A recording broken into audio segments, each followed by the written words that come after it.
capítulo 6. Juízes, capítulo 6. Lá no Velho Testamento. Diz assim: a opressão dos midianitas. Você consegue ver isso aí? A opressão dos midianitas? Igreja, o que é opressão? Hein?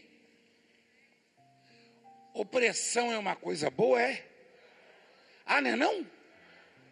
Ih, rapaz. Ah, então esse povo era dos contra, hein? Opressão. Você já viu uma pessoa oprimida? Quem já viu? Uma pessoa oprimida, ela às vezes pensa até em morrer. Você sabia? Hein? É. O espírito maligno, ele oprime. Ou seja, ele sufoca os pensamentos, as ideias. Ele cria um cerco. Você não consegue pensar coisas boas, você não consegue pensar em saída, em projetos, não consegue ter perspectivas, não, porque você está cercado. Você está oprimido, está cercado. E esse povo, os midianitas, estavam oprimindo o povo de Israel. Ela fizeram os filhos de Israel o que era mal perante o Senhor. Por isso, o Senhor os entregou nas mãos dos midianitas por 7 anos. Quantos anos durou a opressão daquele povo, igreja? 7 anos. Prevalecendo o domínio dos midianitas sobre Israel, fizeram estes para si, por causa dos midianitas, as covas que estão nos montes, e as cavernas e as fortificações. Imagina você ter que viver escondido, viver amoitado. Uma pessoa que tem que viver escondida, ela não pode fazer as suas coisas básicas. Ela não pode executar projetos, levar a cabo, não. Trabalhar, conviver com famílias, com familiares. Foram 7 anos de opressão, de humilhação, de sofrimento. E o povo de Israel, eles semeavam, você pode ver a seguir, eles semeavam. E na época da colheita, os midianitas vinham e tomavam toda a colheita deles. Toda a colheita deles. Eles semeavam para os midianitas. Cada vez que Israel semeava, os midianitas e os amalequitas, como também os povos do Oriente, subiam contra ele. Foram 7 anos plantando para os outros, semeando para os outros. Tem gente que já tem mais de 7 anos plantando para os outros, semeando para os outros. E a opressão era muito grande na vida do povo de Israel. E os jovens de Israel perguntavam para os seus pais: vem cá, nós não temos um Deus? Aí os pais contavam: temos sim, filho. Uma vez o nosso Deus, ele ouviu o clamor do povo que estava escravizado no Egito, e levantou Moisés e os tirou de lá. E aí fez milagre no deserto, abriu o mar, e aí fez cair pragas sobre Faraó, seus soldados, e aí fez sair água da rocha, e aí fez descer o maná do céu, e assim por diante. E os jovens ficavam encantados com as histórias. Mas às vezes, subitamente, aquelas histórias eram interrompidas com os midianitas chegando, botando fogo em tudo, quebrando tudo, tomando tudo, humilhando Israel, e os jovens ficavam olhando para a cara dos seus pais e guardavam só a história. Tem igreja que vive só de história do passado. Você sabia disso ou não? Sabia? Tem. Eu ontem mesmo atendi aqui um casal. Eu apresentei aqui um casal que já estavam mais de 30 anos no ministério. E o senhorzinho ficou cego, não foi? Quem viu isso aí? Quem viu? Você acha que aquele casal já tinha visto algum cego enxergar pessoalmente? Já? Aonde? Só se for aqui, né? Você me perdoa falar isso aí. Tem gente que não gosta que eu falo, mas... Quem de nós nunca foi evangélico numa igreja e ficava pensando, um dia eu vou ver o que está na Bíblia, pessoalmente? Então os jovens de Israel viviam de história. História que os pais contavam. E a opressão aumentava.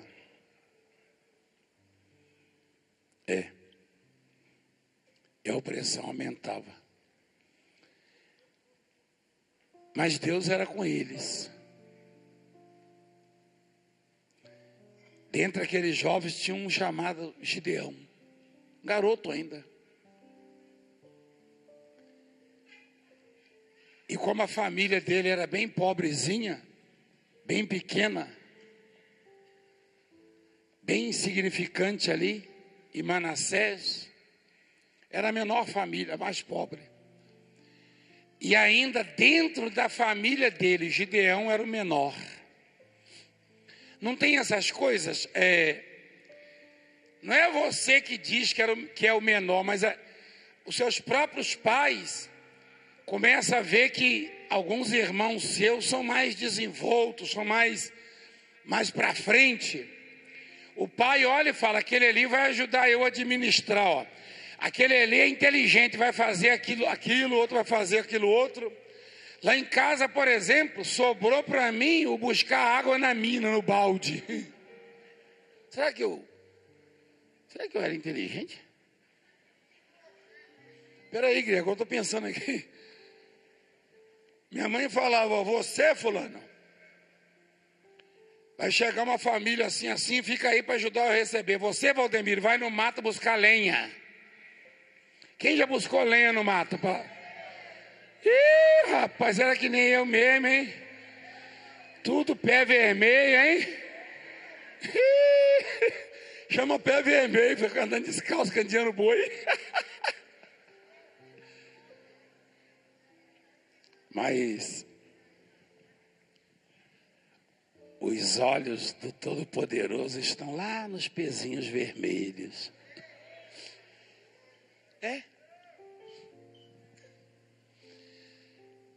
Meu pai era colono. Alguns daqueles para quem trabalhamos, nesse exato momento, estão sentados na frente da televisão, escutando a minha mensagem. Você sabia disso aí? De vez em quando aparece um aqui. Tem um que é até amigo meu, o Nenê Alvim. Não é verdade, Antônio? Ele não era meu patrão? Ele está lá me assistindo lá. Já tem até milagre na casa dele. Ele fala, não é possível, esse pé vermelho está pregando na televisão. Pois é, né? Sabe o que é isso? É porque o Senhor é comigo. É isso. Você quer ver uma coisa? Aquele monte de jovem que estava ouvindo a história dos pais, um deles era o Gideão. Só que o Gideão, ele era de uma família pobre, a mais pobre. E dentro da família dele, ele era o quê? O menor.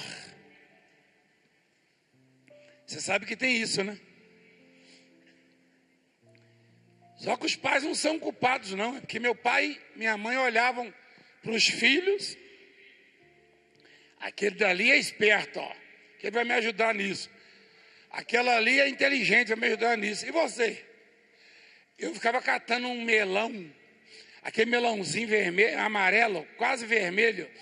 Fica pendurado na cerca, no cipózinho que abre e dá uma flor com a semente vermelha. Quem já viu? O que está fazendo aí, Miro? Eu falava, estou catando o lingo-lingo, que ele ficava balançando no vento. Eu chamava de lingo-lingo. Estou catando o lingo-lingo para comer. Eu comia aquela semente. Você já comia? É gostoso. É docinho, é melão silvestre, não é isso? Tinha até joá também. Joá, sabe o que é joá? Não. Joá tem espinho, mas é gostoso também. Então eu ficava fazendo... Eu ia servir para quê? E o Gideão era uma espécie assim de Valdemiro. Aí um dia, o pai de Gideão chegou para ele e falou, meu filho, pega o pilão. Você conhece pilão? E vai malhar o trigo. O trigo é quase igual ao arroz. Aí você tem que socar para depois tirar a pele, aquela casca, né? Põe na peneira... Separar o que presta, né? O que vai fazer a farinha. Olha aqui no versículo 11. Então veio o anjo do Senhor e assentou-se debaixo do carvalho que está em Ofra, que pertencia a Joás, o abierita. E Gideão, seu filho, estava malhando trigo no lagar.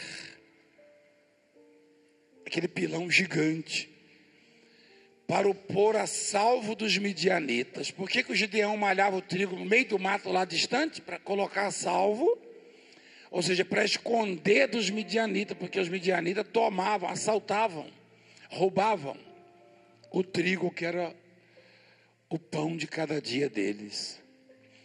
Até o pão dos filhos dos israelitas, os midianitas tomavam. Gideão estava numa fase terrível, terrível. Sabe aquela fase que até o pão com manteiga você tem que dividir, uma banda para a esposa e a outra para o marido? Eu e a bispa já vivemos isso já. Aí quando você pega ele, vai pegar a xícara de café, ele cai com a manteiga para baixo. Já aconteceu isso com você, não? Eu olho para um lado e para o outro, se não tiver ninguém, eu dou uma passada assim. Se tiver gente, eu fico meio cabreiro, entendeu? Não, você vai me dizer que você não deu uma olhada para o lado, ninguém viu, você limpou, aí lembrou do que Jesus falou, que o contamina é o que sai. Ainda tem essa desculpa ainda, não tem a gente? Quando chega alguém, que é isso, seu pão caiu no chão, mas contamina é o que sai, Jesus falou. Você está rindo? Tem fase que é difícil, né, bispos?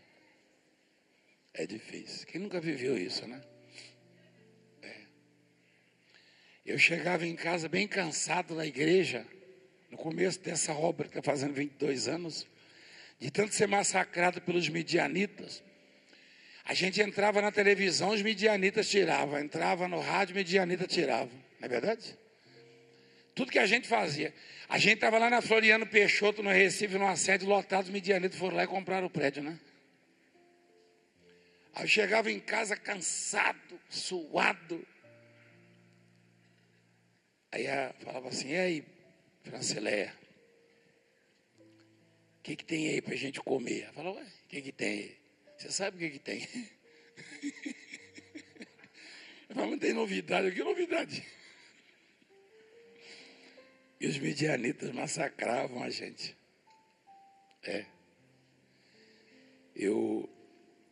Quem é do Recife sabe, um dia eu consegui um prédio alugar perto do metrô, em frente ao metrô do Recife, na Floriano ali.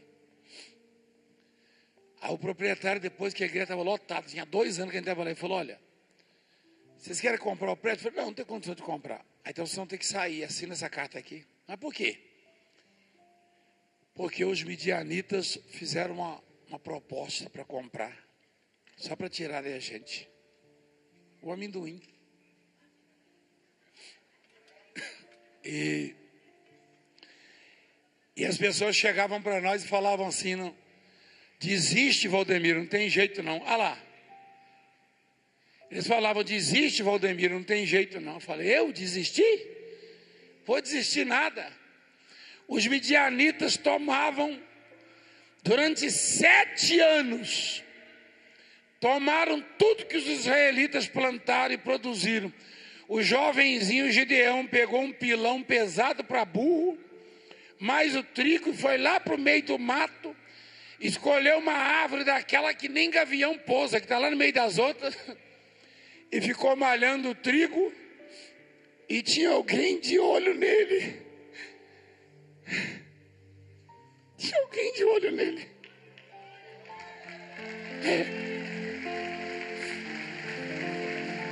Para que eu vou desistir?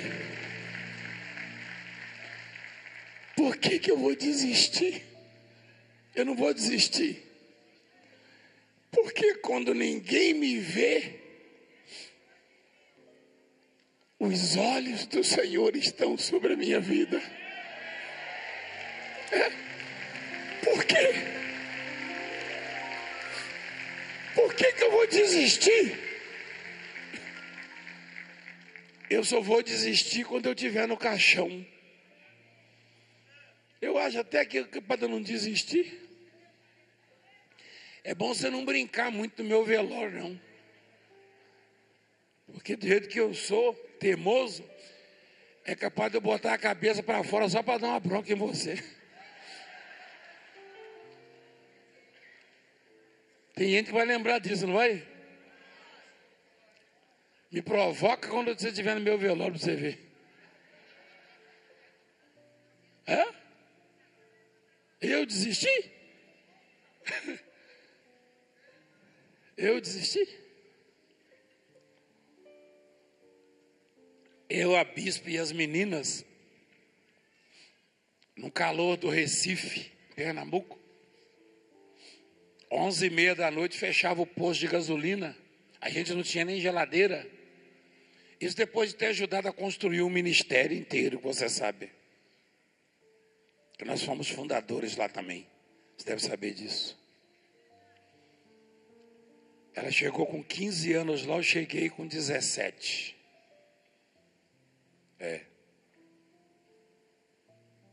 Na verdade, menos de 15, eu menos de 17. Porque isso aí foi quando a gente se conheceu. Ela tinha 15, eu tinha 17. Quando a gente se conheceu.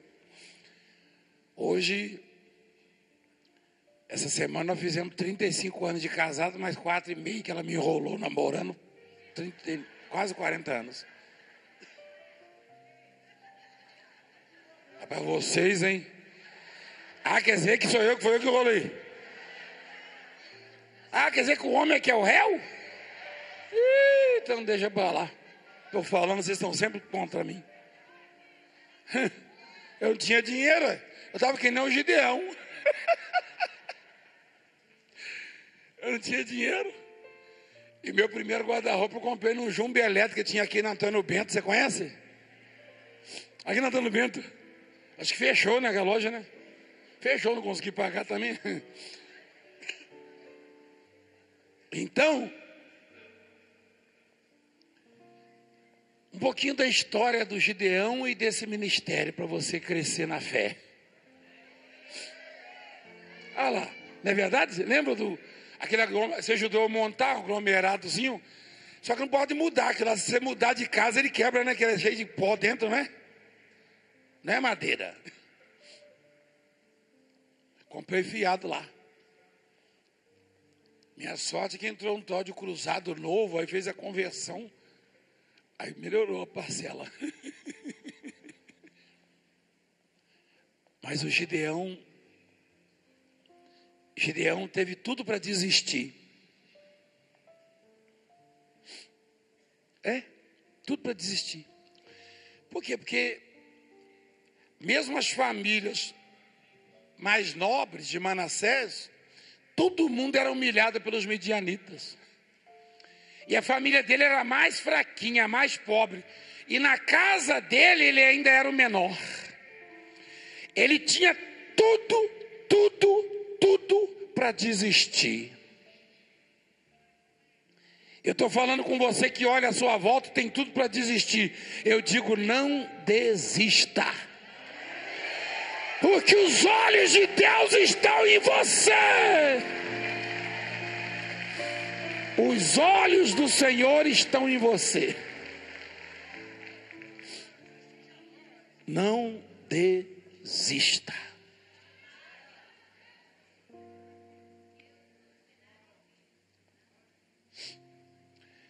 E Gideão pegou o pilão. Você já carregou um pilão? Não é a mão do pilão, não. Tem um negócio chamado mão do pilão. Não sei se você sabe. É um pedaço. E a minha mãe, não sei se era ignorante mesmo. Não sei que. Lá em casa, a mão do pilão é da grossura daquele ferro ali, ó. Com a cabeça assim, você tá louco. Pesava mais de 10 quilos, só aquilo lá. Que é para levantar e só em soltar já quebrava tudo. O pilão é um negócio quadrado lá, o redondo, de madeira tem que carregar. Ele estava lá malhando o trigo, ó. O que passava na cabeça dele? Que as histórias dos pais eram conversa fiada. Porque já eram 7 anos de azar. 7 anos de derrota, 7 anos de humilhação, 7 anos perdendo tudo, 7 anos plantando para os outros, colhendo para os outros. Malhando trigo, olha quem aparece lá. Olha quem apareceu lá, igreja. O anjo lhe apareceu e lhe disse: o Senhor é contigo, homem valente.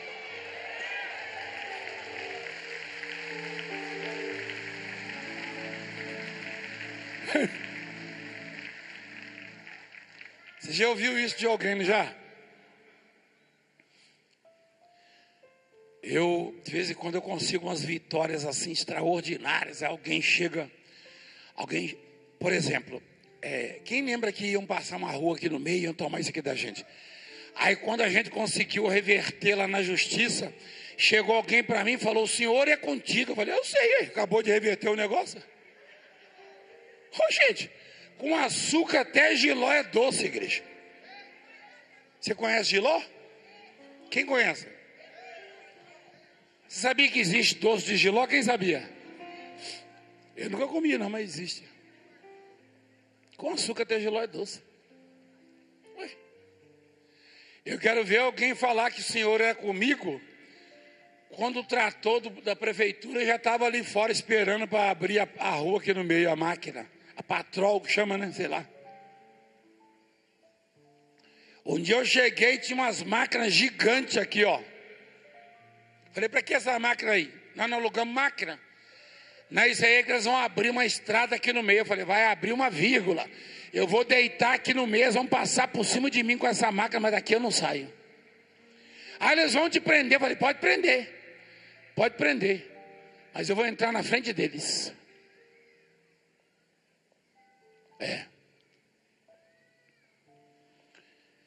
Quero ver dizer que o Senhor é contigo quando tudo está dando errado para você. Porque nem você acredita. Porque como é que o Gideão ia acreditar que o Senhor era com ele, se a vida dele era só de derrota, só perdas, só humilhação, só opressão?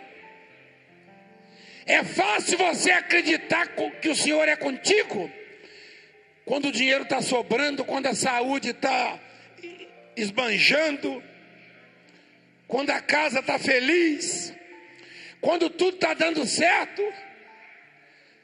Mas o momento difícil é que você tem que acreditar quando Deus fala que é contigo. E hoje Ele está falando que é contigo. Ele está dizendo, igreja,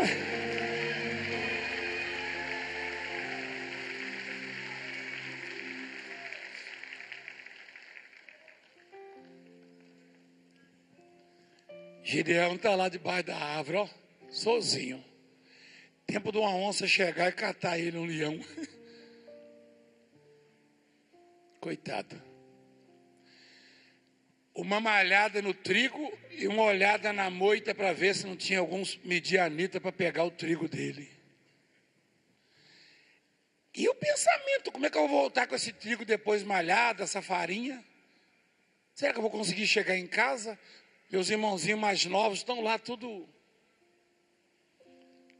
Meus parentes estão todos esperando lá, meus pais, para fazer um mingauzinho de trigo. Você já comeu um mingauzinho de trigo já? É gostoso, né? Eu gosto da rapinha. Você sabe o que é a rapinha, sabe? Aquela parte de baixo queimadinha. Eu só gosto daquela parte. Hein? Que delícia, hein?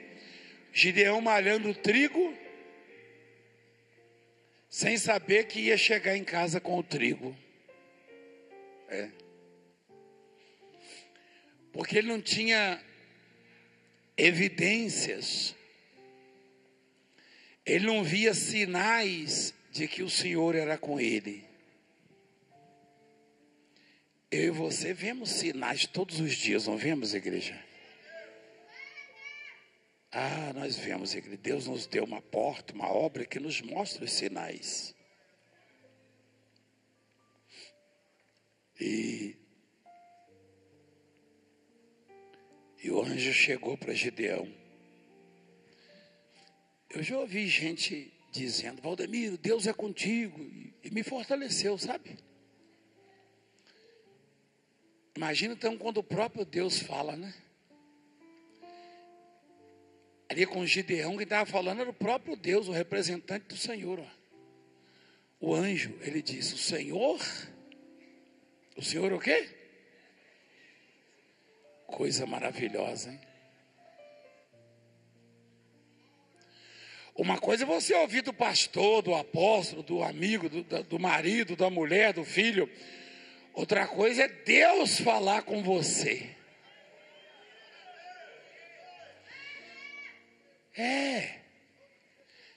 Não é difícil. Não é difícil você saber. Por quê? Porque se você for olhar para a minha vida, eu sou muito menor que Gideão. Eu seria incapaz de trazer uma mensagem ao vivo para você e para o Brasil e para o mundo, sem tropeços, sem me embaraçar, sem fugir da minha mente o repertório, sem dar um branco.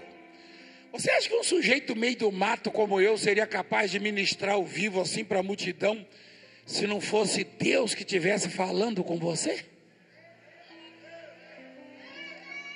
O homem que... Uma das coisas que eu fazia era malhar o arroz. Você já malhou o arroz no pilão, o café?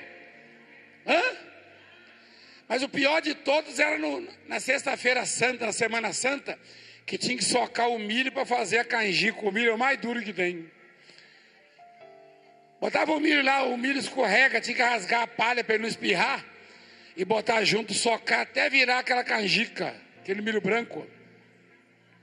O manguzá que vocês falam no Nordeste. Não é isso?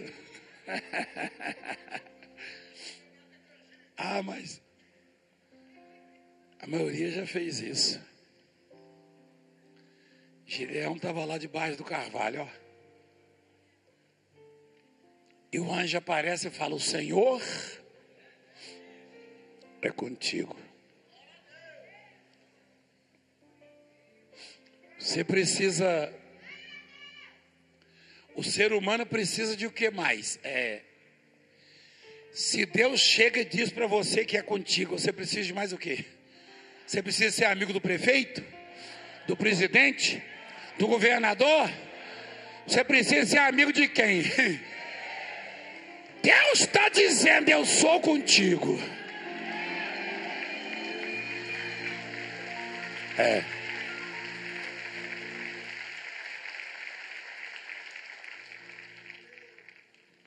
O Senhor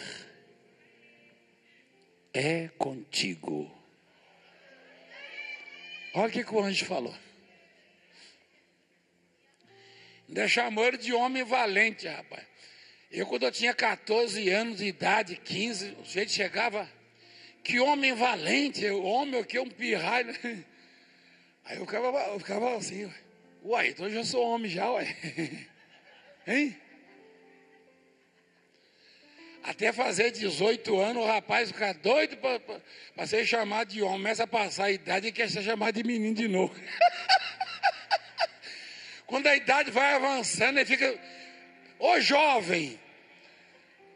Quando eu vou nesses restaurantes aí, o povo só me conhece, né? O garçom chega, e aí, meu jovem? Eu falo, larga de ser hipócrita, rapaz. Todo mundo quer ser chamado de jovem, eu falei, não, bispo. Ô bispo, até os 18 é ruim ser chamado de pirraio, né? Minha sogra falava, e aí, menino? Eu falava, menino? Não vai deixar eu casar, não. Chama eu de menino? Minha sogra chamava eu de menino. E aí, menino? Já arrumou um trabalho legal?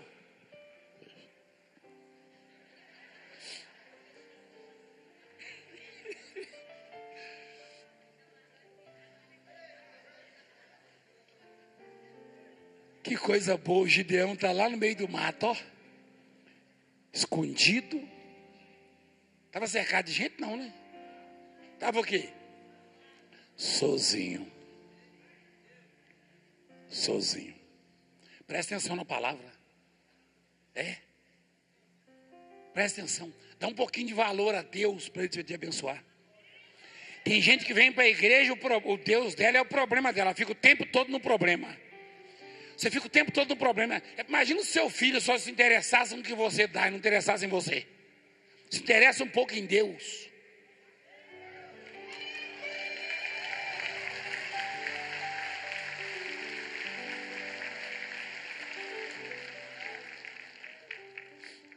O sujeito está lá no meio do mato, ó. Sozinho, jovenzinho, ó. Pensando numa estratégia para levar o trigo em segurança, ó. Aí o anjo chega e fala, o Senhor é contigo. Homem valente, ele até olhou do lado, que ele era um menino ainda, né? O anjo chamou ele de homem valente. Você sabe que esse homem valente foi exatamente pela coragem, a valentia, porque os irmãos mais velhos não tiveram coragem de ir lá não, malhar o trigo não, de sair dentro de casa não. E ele, sendo um jovenzinho, foi lá malhar o trigo para trazer para a família comer, para fazer o seu mingau, hein? Seu pão. Que coisa, hein? O menorzinho da casa dele, ó.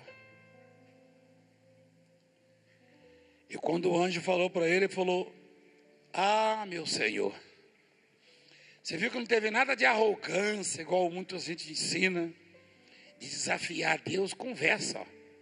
Ai, Senhor meu, ó, isso aqui é humildade, sabia, né? Ai, Senhor meu, não tem nada de... Conversa fiada. Conversa fiada, ele se humilhou. Ai, Senhor meu,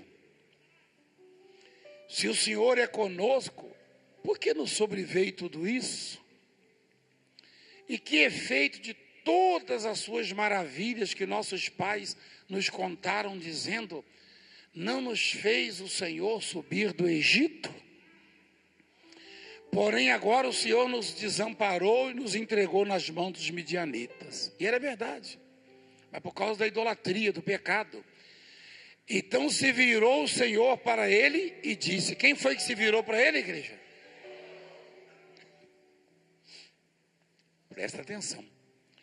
Quem foi que começou a falar com ele? E naquele exato momento, quem estava falando com ele?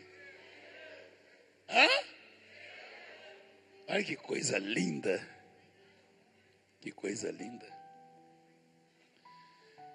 Em algum momento da sua aflição, em algum momento da sua angústia, da sua dificuldade, Deus vai mandar um anjo para falar com você. Espera aí, eu posso falar? Então fica quietinho aí.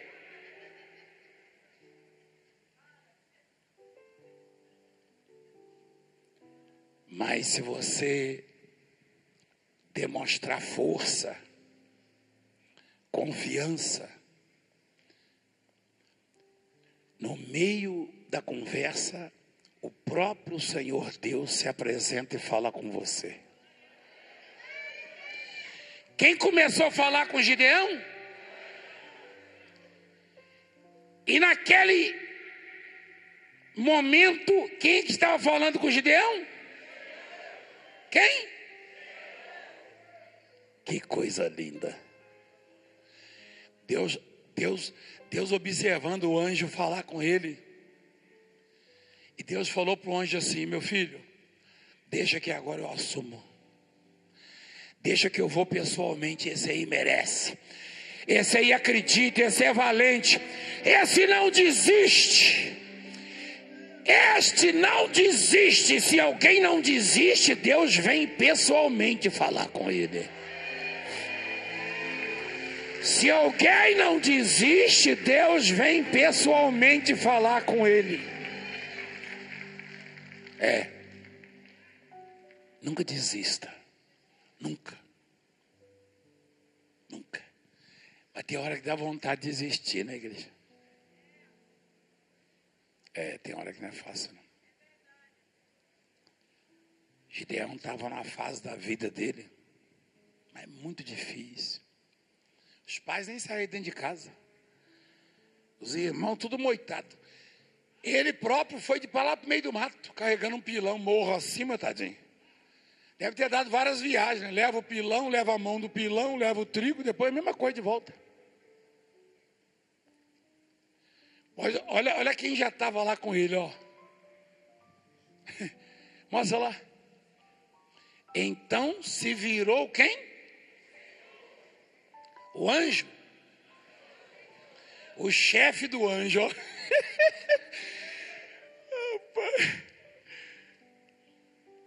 O chefe do anjo. Puxa, que privilégio, igreja. Que privilégio. O sujeito está sozinho na vida. O sujeito está numa solidão tremenda, numa angústia, numa opressão. E o próprio Deus aparece ali, só ele e Deus, e fala assim, ó. Olha só o que Deus falou. Mostra lá, minha filha. Vai nessa sua força. Ele era muito forte, o Gideão.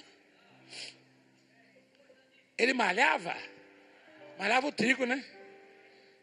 Na roça a gente fica forte malhando, sabia? Eu tinha uma força no braço, ainda tem um pouquinho ainda, entendeu? Ainda tem aí uma meia dúzia de força, né? Mas antigamente, olha lá. Vai nessa tua força. Não, mas não é força física, não. Ele está falando daquela força que não deixa a pessoa desistir, não deixa ela parar. Isso aqui é o nome? Perseverança.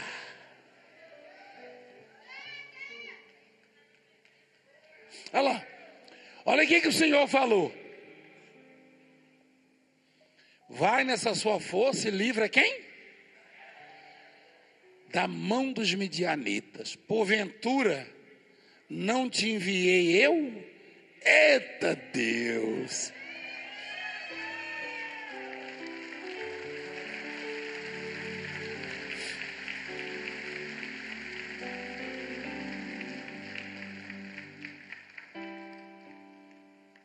E ele lhe disse: ai, Senhor meu.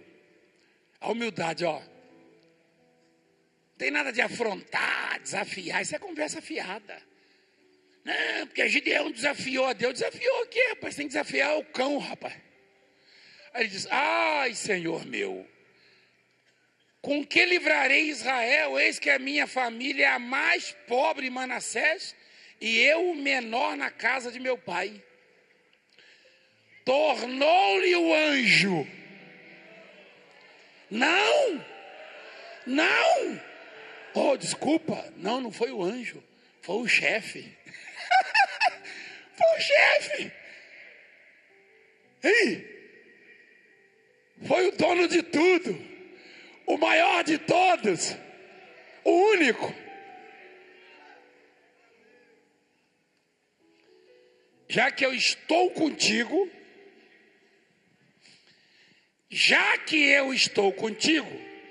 ferirás os midianitas como se fosse um só homem.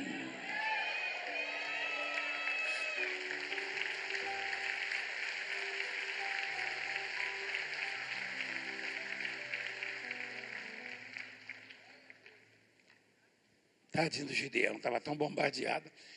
Ele falou: se é o senhor mesmo, então espera aí que eu vou lá fazer um guisado para o senhor. Gideão era metido a cozinhar. Eu conheço gente que é metida a cozinhar. Gideão fez um... Quem é do Nordeste? Levanta a mão, quem é do Nordeste? Vixe! Lá no Nordeste o povo de vez em quando faz um guisado de cabrito, não faz? De bode, né? É bode ou cabrito? Tanto faz, né? Carneiro. Olha.